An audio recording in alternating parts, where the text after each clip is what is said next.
Hey everyone, how are you doing? So, kamusta kayo? I hope you guys are okay and nasa mabuting kalagayan at maayos na pamumuhay. So, this time of pandemic, I know na medyo mahirap ang buhay and lahat ng tao ay sumasailalim sa mahigpit na pangangailangan. But I know and I know na malalagpasan natin lahat to. So, yon guys, for today, samahan ninyo ako sa isang vlog na naman.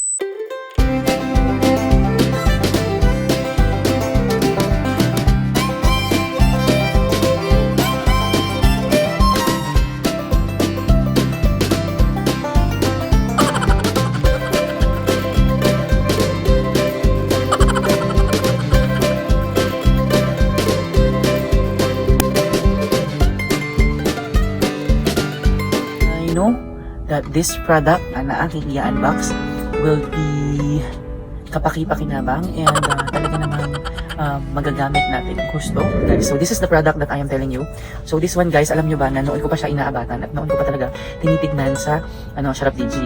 So before kasi ang price na to, it was 279 and then ngayon nung nakita ko habang naglalakad-lakad kami at tumitingin sa mall is nakita ko na 99 dirhams na lang siya, which is kapag kinonvert mo is I think nasa 1,300 like that, kasi the dirham ngayon is 13 point something or 13.56. I don't know kung gaano na siya kataas ngayon.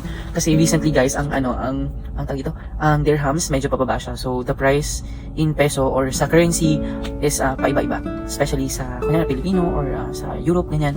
So anyway, mabalik tayo dito sa ating i-unbox. So ito nga ay isang case, at the same time magsaserve siya as your power bank.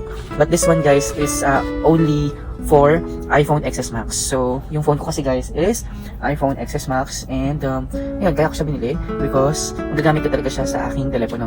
So before hindi ko talaga siya binibili kasi mahal, nasa 279 nga siya. Then yun, nakita ko kanina sa mall like 99. So ginrab ko na talaga. Even online guys, mahal talaga siya. Especially yung product talaga ng Apple, kung yun ang bibilin mo, medyo pricey talaga siya. But this one guys is I know matibay naman siya kasi hindi naman magbebenta ang Sharap DG ng isang bagay na hindi maganda or hindi approved para sa kanila. So yun na nga, umpisahan na natin. So this one guys is wireless battery case for iPhone XS Max and this one is 4,500 milliamp. This nakalagay din dito is ultra slim and wireless charging na siya. So specification, capacity nga niya is 4,500 milliamp. Battery cell is polymer. Yung iba, di ba, ang ano nila, Lion, gano'n. But this one is polymer. Yung Lion pala na sinasabi ko na yun, parang sa mobile phone yun. Yung before pa, na mga cellphone ay meron pa talagang baterya. And yung charger niya guys is Type-C. Yun nga pala, meron din tong warranty for 1 year. Yun lang kagandahan doon kasi meron siyang warranty kahit na naka-sale siya. So, yun. This one guys is for iPhone XS Max. Pero may mga nakita din ako na for iPhone 11 Pro Max but hindi siya naka-sale. Sabi ni ate doon, hindi mo na daw isa-sale doon kasi nga bago pa siya at hindi pa natatabunan ganon. So yun kasi kaya sinisale na nila yung mga ganito kasi nga may bago na namang palabas ang iPhone na na modelo. So panigurado yan. I don't know kasi may mga lumalabas na leakage ngayon na iPhone 12 daw. And we will see kung totoo ba yun. Siguro by September magre-release na yung mga yan.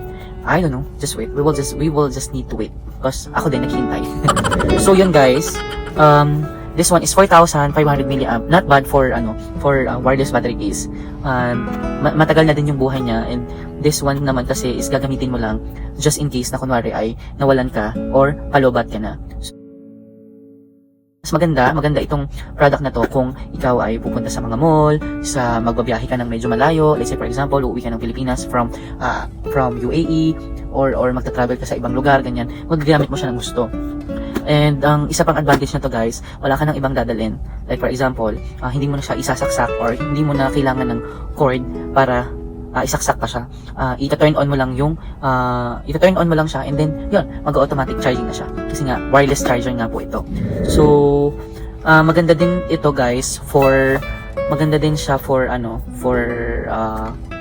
kunyari gamer ka, naglalaro ka ng Mobile Legends, yun nga, ng ML, pwede mo siyang gamitin. Kung ikaw guys is mahilig magpatugtog, ganyan, magagamit mo siya ng gusto talaga. Kasi nga, malakas din naman talagang kumain ng baterya yung mga ganyang application. So, yun, start na natin siyang i-unbox. So, sa loob ng pakete, ayan, sa loob ng pakete, wala kang makikita sa, kung hindi ganyan. So, ewan ko, ito yung barcode, ayan, parang, this one daw guys, itong, wireless battery case na to for iPhone XS Max is ginawa or dinesign sa Germany. So, ayan, what you see from outside guys, from here, in front ng box or ng kanyang packaging is what you get sa actual talaga. So, yun. So, ito na nga yung ito na yung pinaka case natin, at the same time power bank na siya. So, ayan. Medyo mabigat siya ng konti, pero naman siya, okay naman siya. And yun pala guys, and actually nabuksan ko na nga pala ito kanina. At kasi chinek ko din at sinubukan ko siya sa telepono ko. Napakadali lang talagang gamitin. Yan mo lang, ita-turn on mo lang. So ito yung wait lang ha. So this is the button, this is the power button. When you want it to use, just turn it 1 2 3, count ka ng 1 2 3, and then makikita mo dyan dito sa bandang ilalim kung magcha-charge na ba siya or hindi. Kapag battery full siya or puno yung kanyang battery guys, makikita nyo dito yan. So dito yung 4 na button na yan, iilaw, ibig sabihin full battery siya. And then ang maganda rin dito guys is matte colored siya, or yung kulay niya is hindi siya parang shiny ganyan. Ayoko kasi ng mga ganun. So this one naman, yung pinaka ito, I think this is the battery, this is the power bank itself. Kasi ito bulky talaga siya, ito yung pinaka bulky. Ayan, but hindi naman siya ganun ka bulky. So yun, sa box pala ang laman lang niya is ito. Yan, meron kayong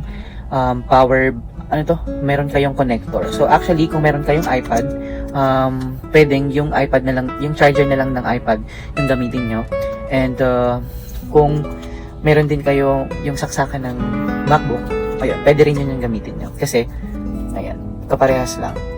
Diba? Kaparehas lang siya. Ayan, o diba? See, nakikita nyo. Ayan. So, ito na nga yung ating power bank. At the same time, case. Ayusin natin to.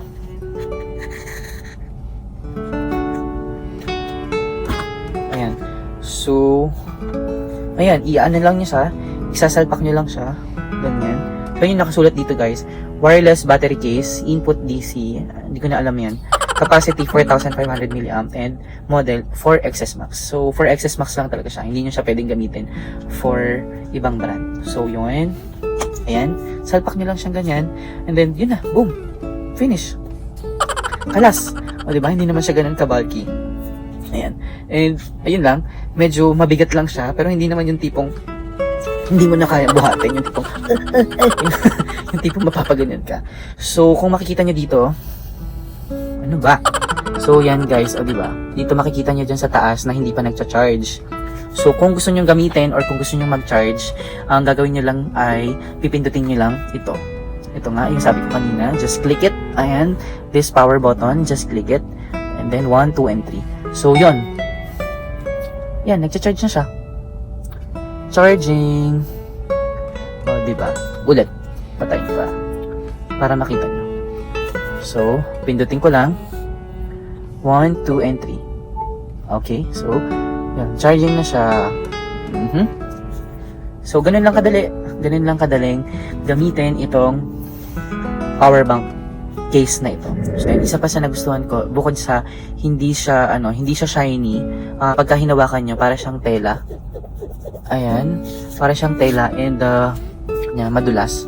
Madulas siyang hawakan. So, yun. Maganda siya and easy to use.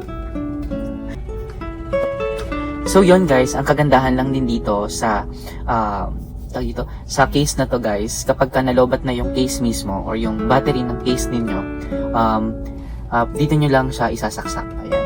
Magkaiba yung port or charger port ng cellphone ninyo at saka ng case. So this one is for the battery and this one is for the cellphone itself. Ayan, no regrets. Ako nga, hindi ako nagsisim, binili ko kasi ang ganda talaga niya. O, see? Ayan yun. O, diba? Sobrang ganda. Ayan. Nice. So, yun guys, maraming salamat. Kung nagustuhan nyo guys ang video ito, kindly please subscribe on my channel and click the notification bell para naman updated kayo sa mga bagong videos na ating i-upload. So this one guys, see, this is so nice. So yun, bye-bye!